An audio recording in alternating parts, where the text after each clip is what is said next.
Hello everyone, my name is Lord Willow and welcome to my channel.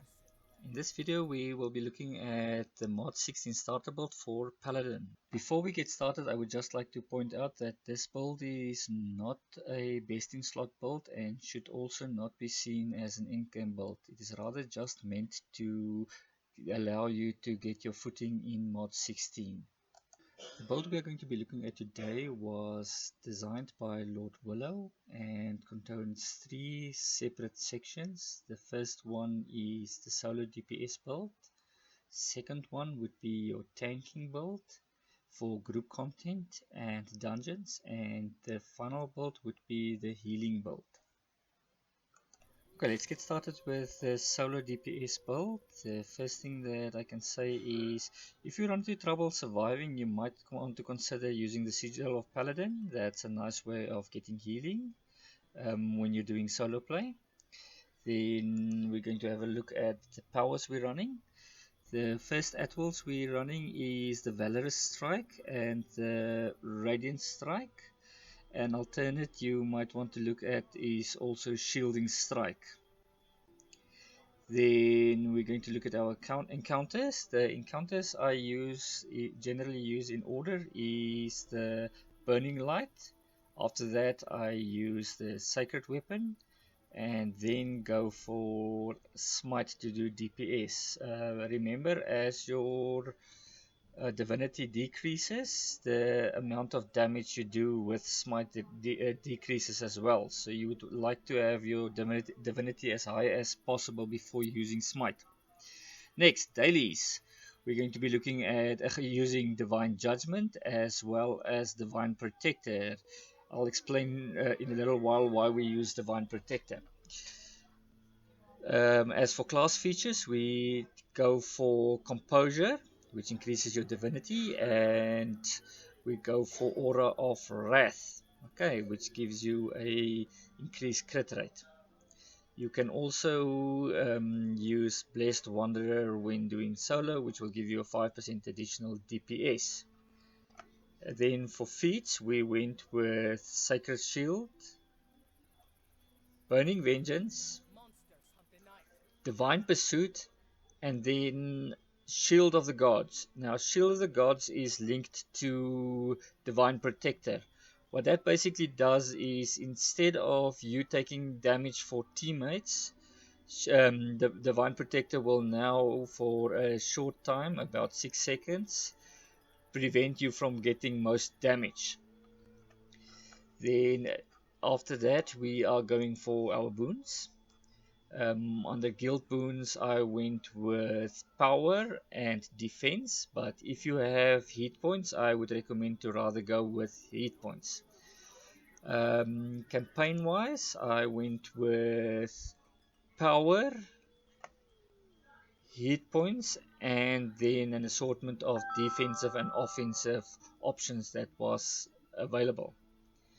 When it came to companions, we're not going to go into detail about companions. I just want to point out a few things. The reasoning we're not going to into detail with companions is they might change in the near future and you might waste AD on it. So we're just giving you a basic starter build here.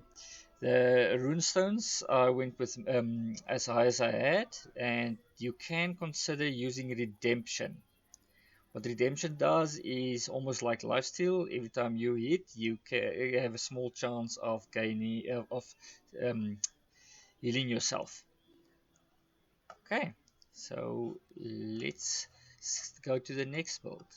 Okay, next up we are going to look at the tanking build.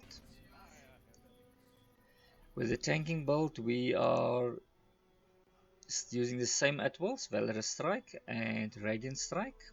Encounters though, we switch to Sacred Weapon, Vow of Enmity, and Absolution. If you find yourself having your shield up a lot and having to take a lot of damage, I would recommend maybe using Binding Oath. What it does is the more enemies hit you, especially in a mob situation, you do damage to them. Then for dailies, we went with Shield of Faith and Divine Protector. Next up, class features is Composure and Aura of Valor. Then with feats, went for Sacred Shield, Baneful Strike, Justicar Bulwark, and Sheltering Light.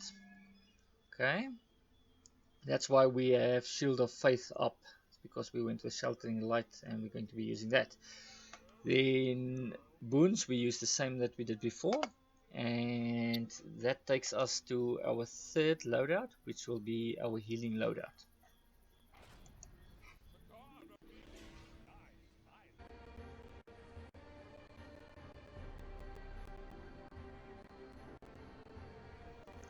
Our final build for the Paladin is our heal, or also known as our Oathkeeper.